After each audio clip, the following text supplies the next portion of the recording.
Hi, I'm Mike Whiteley, and with me today is Tess Hughes of Galway, Ireland, and she's here to talk about her new spiritual biography, This Above All, A Journey of Self-Discovery.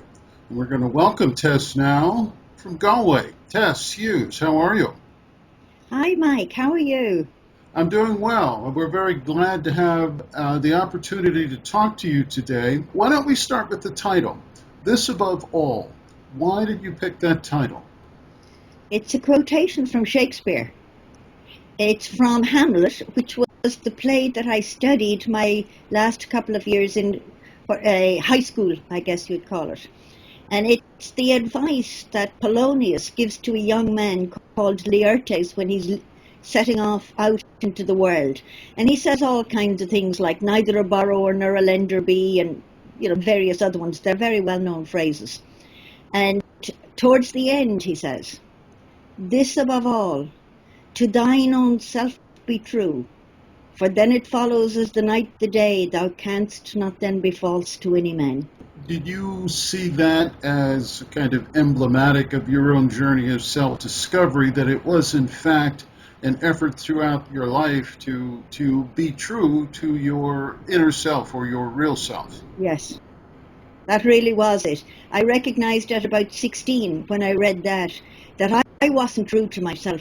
The thing was, at the time, I thought everybody else was true to themselves, that I was the one who was off center. And so I spent forever trying to get back on center. Yes. I didn't understand then what I was at, of course, not for a long time, but that was what kind of drove me. In your book, you've organized it in 10 chapters, using kind of a ancient organizing story, the 10 ox herding pictures or poems or stories. And you found, after you awakened, that you could look back on your life and see that your journey also fit this kind of map. But you couldn't see that, you write, while you were still seeking. That's true. In fact, I never really got what the Zen ox herding pictures were about. I knew, just various things. I knew them and I would have looked at them. I could never tell where I was. I couldn't even tell what this journey was that they were talking about. And it was, I think, about 5 years after I awakened. I had a booklet in my house which was written by Bernadette Roberts, which would be considered a Christian writer. And it was just a little booklet, and somebody had asked her to make a commentary on the Christian path from the perspective of the ox herding pictures. And I just came across this in my house. I didn't even know I had it. Presumably I ordered it or was sent it at some stage. And as I flicked through it, I could see, oh, that was the night that happened. I found about 4 or 5 milestones that I recognized immediately. That was when that happened. This was amazing to me to be able to see it. So then I just started writing memories from that time, about that time, whatever it was, 10 years ago or 6 years ago or around, that time. And then as I did that, I found out, and I was wondering, well, where did it start? And I didn't know what the earlier ones were. But as I looked at them, it was almost like they became clear to me what the turning points or the milestones had been. And I had no clue of that at the time. So in other words, I think that you can go through a milestone just with some little incident that happens and you don't recognize the significance of it. Like, yes. For instance, the night I came across the TAT website, which I would have said was accidental, I didn't realize it was to be a turning point in my life. It was just, how often does one come across websites? But this one had a huge significance for me. But I didn't know that, and it's only with hindsight that I could see the role it played. The 10 ox herding stories, pictures, poems begin at the beginning. And since they're kind of an overview of a seeker's search or seeker's development, in the very first one, we find that there is a realization that there's something wrong with life, that there's some dissatisfaction, that things don't add up. Yeah. And what was that initial period like for you? I didn't know this at the time, but when I was a child of about 9, I lived on a farm. And my view of the world was that there was, of course, if you live on a farm, there's constant birth, chickens being born, pigs being born, calves, foals, and everything. And our grandmother lived with us. This would have been, fairly traditional at the time. And the idea was that everything, you got born and you lived your whole life, and then you got old and you died, and you were quite happy to die. And nothing had interfered with this view for me until one day one of our calves died. And when that calf died, I realized if a calf could die, a child could die. And if a child could die, I could die.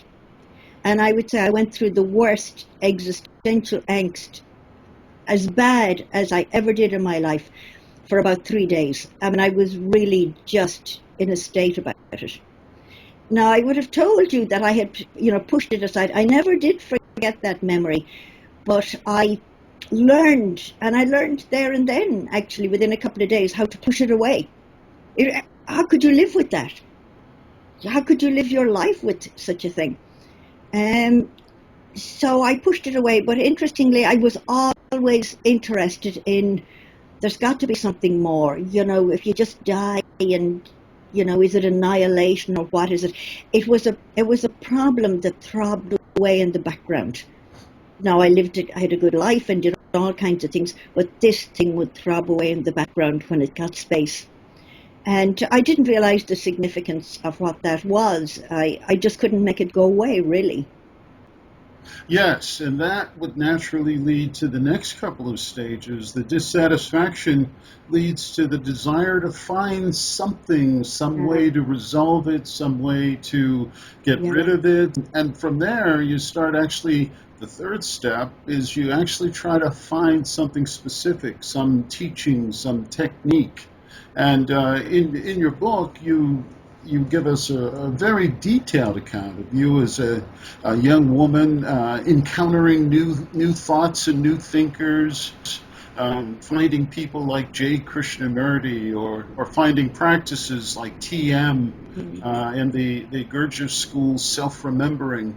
All kind of ways for you to move from I'm dissatisfied with life towards I'm going to see what I can actually do, some path or practice to see if I can resolve this. Yeah. I always thought the next book would have the secret that I was looking for. Yes. This is the one that will really tell me. I mean, this is what I thought. That was my way of thinking at the time, that some book would have the solution. But the thing was, over the years, between self-help books and reading a lot, I would have read a lot of classical literature and philosophy and psychology. I just would have been reading a lot.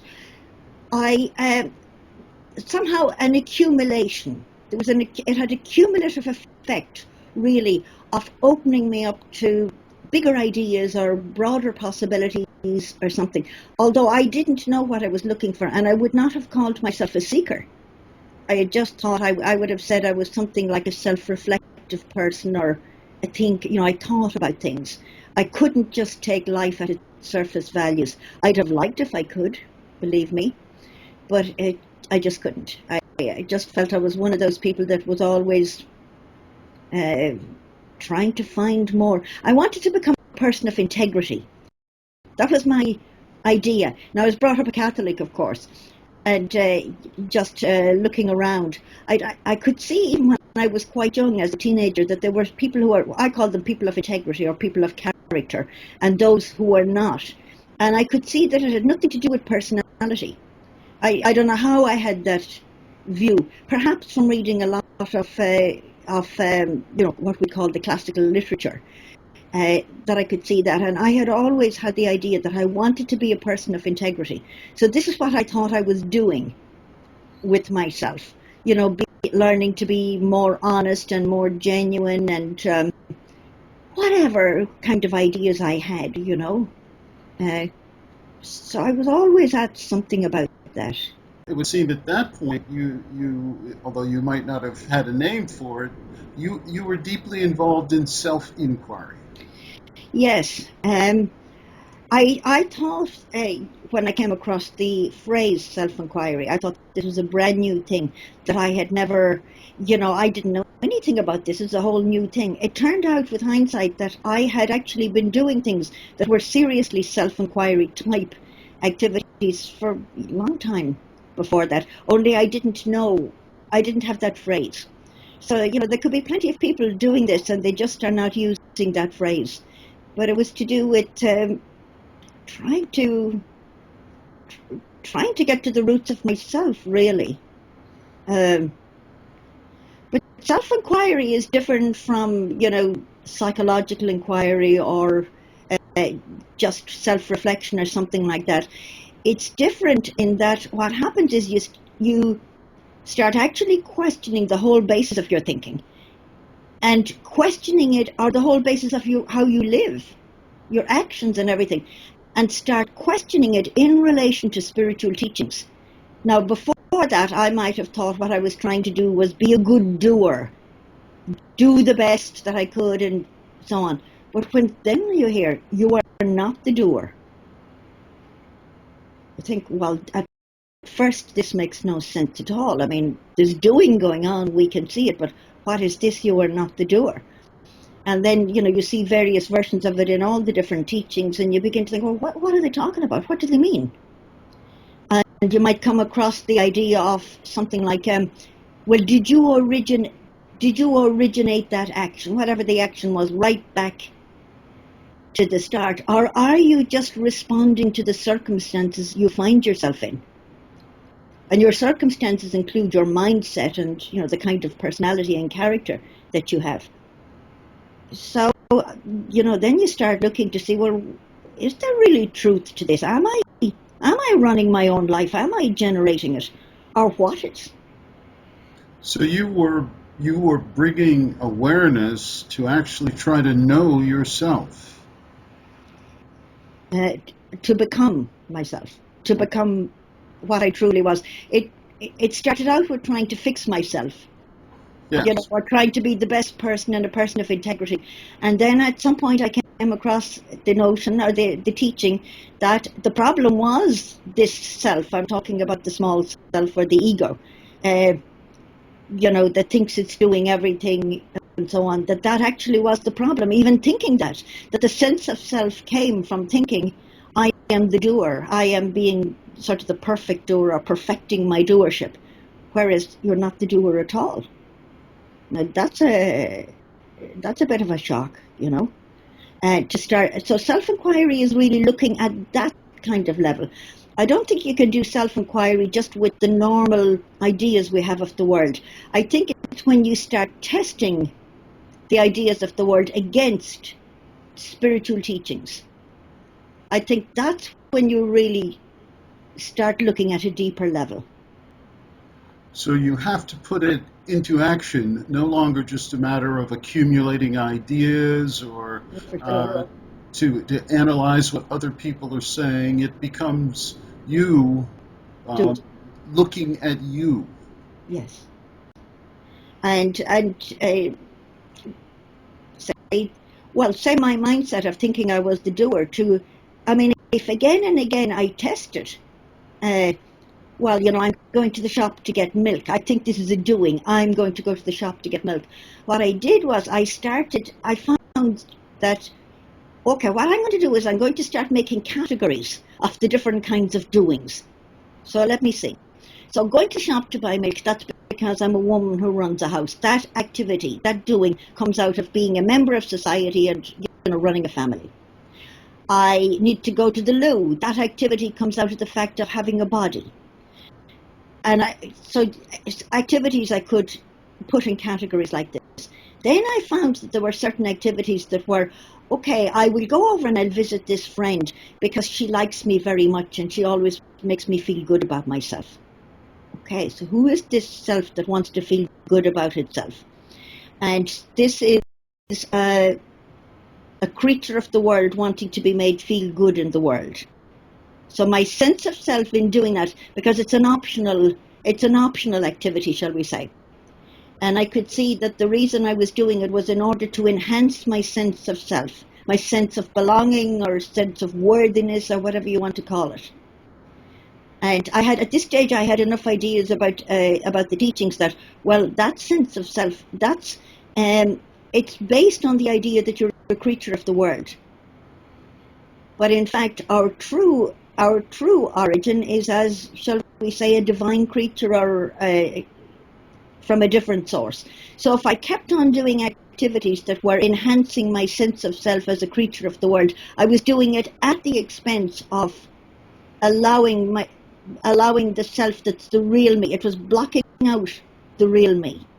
While you're going through this process, the seeking, the discoveries of new approaches, and then discoveries within yourself, you're not sitting in a cave. You're living your life. You're having a partner. You're raising children. You're educating yourself. You're working. So this is a path of self-inquiry that you carried out during your everyday life with all of its troubles and problems and challenges. Well, self-inquiry, you can be sitting talking to somebody and being self-aware of what is going on and what is going on with yourself, and you can notice when you get a little, we'll say, a slight affliction to the ego in the midst of this conversation, and you learn to see your own reaction or your own inner emotional life, wanting to respond or whatever it is, and you can see the enhancements when your ego is being enhanced. Now you can do this right, and I have to do it, I think, right in the middle of whatever is going on, because in a vacuum, none of those things, you're not going to get enhanced or you're not going to get afflicted. So in the midst of your daily life, now you don't have to tell the person that you're with or whatever situation you're in. You don't have to talk about this or look for their agreement or anything. It's like knowing yourself inwardly and seeing yourself minute by minute, as opposed to some idea of how you are, becoming aware of, well, what happens there is you see the ego in action. See, the word ego, it gives the impression that it's a noun, but really it's a verb. So it's something that's going on all the time, this sense of self. And in seeing the enhancements or the afflictions to it, you see how it operates, how it feeds itself, and how it avoids certain kinds of things. And that's your opportunity then to think, well, that's not what I really am. That's where, as long as I stay locked into this and keep it feeding it or doing things to feed the enhancements and avoid the afflictions, can I find some place behind that's more stable?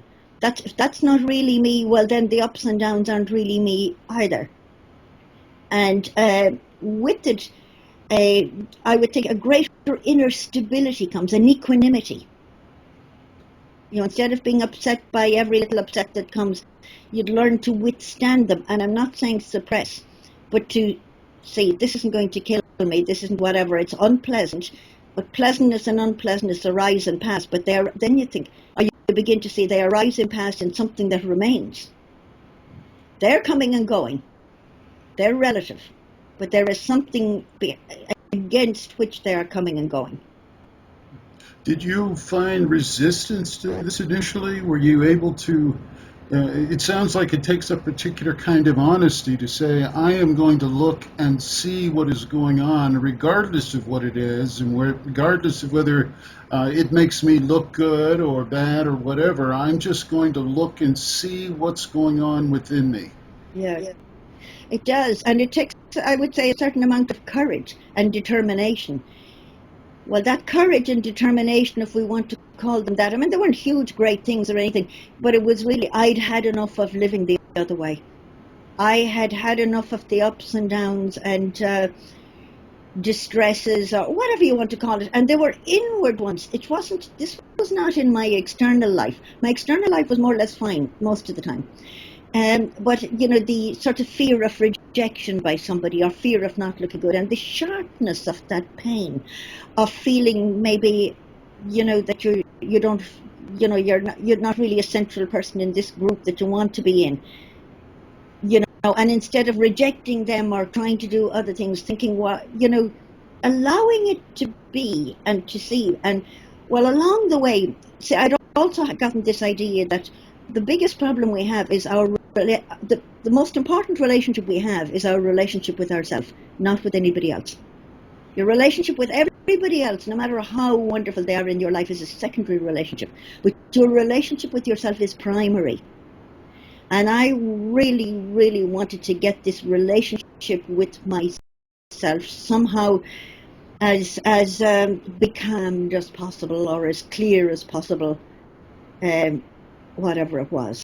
At some point, as you're talking about now, your life, your ups and downs in life were something you just had to deal with while you were having an inner life. That's right. But at some point, as the ox herding pictures tell you, at some point the seeker is first trying to find the path, and then they find a path, and then they really intensely try to follow the path. Yeah. And then they find that the path has kind of got them, that you're at a point where things seem to be in motion, and things are happening, and you don't feel like you're either doing them nor can you stop them.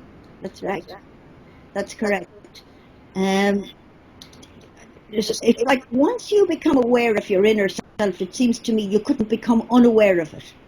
So the work is in getting this inner awareness and this inner life going. And then it carries itself on. You know, you could no longer be unaware of what's going on inside you once you've done it for a while. And it's, you know, you even wonder, how could I not have noticed this all along? How could I have been so unaware of myself? It was kind of surprising once it got going. In the Christian path, you know, John of the Cross talks about it's not John, it might be John of the Cross, I don't remember which of them, but they talk about a passive night of the soul and an active night of the soul. The active night of the soul is when you are doing everything and anything that you can. And like you just said there, a point comes, it's like the seed has been planted, it's gotten watered, it's germinated, and now it'll carry itself on. And that was my experience, that it just started, I mean, and I was surprised at this, you know, because I would have made a lot of effort, only over a couple of years, I have to say, consciously. You know, I was doing stuff before that, but I wasn't conscious of what I was at. And then once I came across TAT, I became conscious of what the possibilities were. I got clearer language that focused my thinking and clarified my thinking, and I presumably had read enough in the past for all of this to begin to make sense to me. And, you know, after a couple of years of doing everything that I could, as I say, by way of self-inquiry and whatever other things, you know, going on little retreats on my own for a couple of days just to stop any stimuli coming in, to see what would come up when nothing was going in, to see what was in there. And then it started going by itself, and I was quite shocked, actually. I was very startled, because I would have thought of myself that I was just a beginner on the spiritual path at that stage. And so I was surprised that this started happening to me. And it was happening. It was like I got a close-up view, but I had no control over it. It was just doing its thing. And I just got used to it and got accepting of it. But I was very surprised, and certainly wouldn't have thought of myself as being the one that this might happen to. As this was happening to you, of course, this is all new, maybe disconcerting, surprising, maybe even some developments were troubling. After your awakening, as you look back and you could identify these various stages, then you could see where you were. But at the time when you were seeking and looking, some of that time must have been confusing and troubling, and you might even have felt lost. I was delighted. Once I got used to the idea that this spiritual unfolding was happening to me, I was truly happy. I was truly grateful. And with it came a surrender, in the sense that I did not know, was this going to take 3 weeks, 3 months, 3 years, or 30 years? But it was, thy will be done. Whatever. I was just grateful that it was happening. I was also, it was kind of into the unknown, in the sense of, I didn't know. I didn't know that one could know ahead of time. And I had the idea from other people that, you know, just suddenly one night they awoke or something like that. Whereas for me, and it was given to me in this kind of way, really by inner symbolism and that kind of thing, that it was like a spiritual pregnancy. And this spiritual pregnancy had now started. So and it wasn't me, I don't know what it was, but that was just the kind of idea I had about it. And that I just went along with the pregnancy. All I had to do was facilitate it. You have on your website, at the top of the website, tesshughes.com, you write that self-realization is the potential of every human life. And you've also said before that this is not a special experience for special people off in some exotic land, but that this is the reality of the potential of the human condition. Yes, the built-in potential in every human being. We're no human beings, we're much more. And every religion has tried to say that and tried to explain. We all have the same origin, the same source, and each one of us has the potential to find our origin within ourselves. I can't share this with anybody else, and anybody else who's found this, they cannot share it either. All they can do is maybe tell you ways or give you some hints and clues as to how you might go about this search within yourself. And is that what you hoped would come from this spiritual biography you've written? What is it you hope will come from writing this book? Well, I'm hoping that people who are on the path will feel, yes, I can relate to that, I understand that, I recognize it. Maybe they will get some clues or hints about how to continue working with themselves. And most of all, I would like anyone who reads it to feel, yes, this is a possibility for me too. Because, I don't have any special qualities. I know now that I've awakened. People are inclined to think that maybe there's something special about me or I have special qualities, but I really don't. I'm not particularly smart or particularly anything. In fact, that was in a way a surprise to me. Initially, when I knew things were happening, I was like, but me? I'm just such a plain ordinary person. I was almost fighting with the divine about it. You can't be serious about me. I'm so ordinary. You see, any way in which we think we're not ordinary in relation to the world is some version of thinking we're special, which is an ego thing. The fact is that each one of us are so extraordinary. There's nothing ordinary about any of us. How could there be to be that from which all of creation emanates? How could we? I don't know. It's hard to talk about it. It's just. Well, you have talked about it. You've written about it in your book, This Above All, A Journey of Self-Discovery. What about Tess Hughes now? You've gone through many changes of life. You found the final answer. You returned to daily life with your eyes open. And I know you've been out speaking a bit the last couple of years, and you've got a website, tesshughes.com, where some of your writings are and some of your other video and audios are. And now you're an author with your own spiritual biography. So what's next for Tess Hughes? I don't have any plans, Mike. I just respond to what comes up in life. I have a little group who meet here in Galway every Thursday. It's a very small number, so we work along together. Every once in a while we decide we'll have a little retreat for a weekend or something, and I do that. I go to the States when I can and join in what the TAT group are doing. But I will say it's the only thing I think about. It's the only thing that's of interest to me. It's what else is there? To be able to share this great message and this great possibility with other human beings.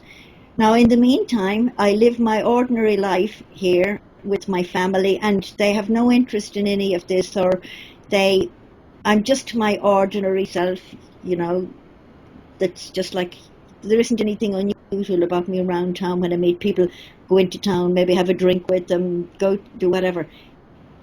there isn't anything, and I don't bring it up. I don't say anything about it. I feel that, I've, put up my little book or put up my website, and anybody who's interested, if they find it and they come to me, of course, I am more than delighted to help anyone, share it with anybody. I get quite a few emails, and, I email back and forth with people to whatever extent. And, I just respond to whatever comes up, and how could I not want to share this? I mean, it seems impossible to me, and I suspect that everybody that this happens to once, one way or another, tries some way to share with others, to raise them above the suffering. The suffering goes completely, is the thing. Anxiety. I mean, the quality of life post awakening is so much better, than beforehand, and not because any circumstances have changed. That I know that might sound like an extraordinary thing, because we think so much that circumstances create happiness or unhappiness, but this is something different. It's not dependent on circumstances, and it's not about going around being happy or blissful. It's just peaceful and contented, and it just remains like that. Like a still pool all the time. It's for everyone, if I could wish it for everyone, but then everyone has to earn it themselves in their own way. Those who hear your message and they want to know more can get a copy of This Above All, A Journey of Self-Discovery by Tess Hughes, and it's available through the publisher tappress.org and through Amazon. And they also can walk in their local bookstore and say, hey, order a copy of This Above All for me. Sure. It's also on Kindle now. Okay. It's just been put up on Kindle recently, so I think nowadays a lot of people like to get a Kindle copy of stuff. Well, thank you, Tess Hughes. We appreciate you taking the time. We're very happy to have a chance to talk to you. And we expect that as more people get a copy of This Above All, they may have questions for you, and they can reach you through tesshughes.com. That's right. There's a contact on there. It has my email address, and that will come to me. And I'm more than happy to communicate with anybody who's really interested in this. And Mike, thank you very much for interviewing me. All right. Thank you again. Bye-bye. Bye.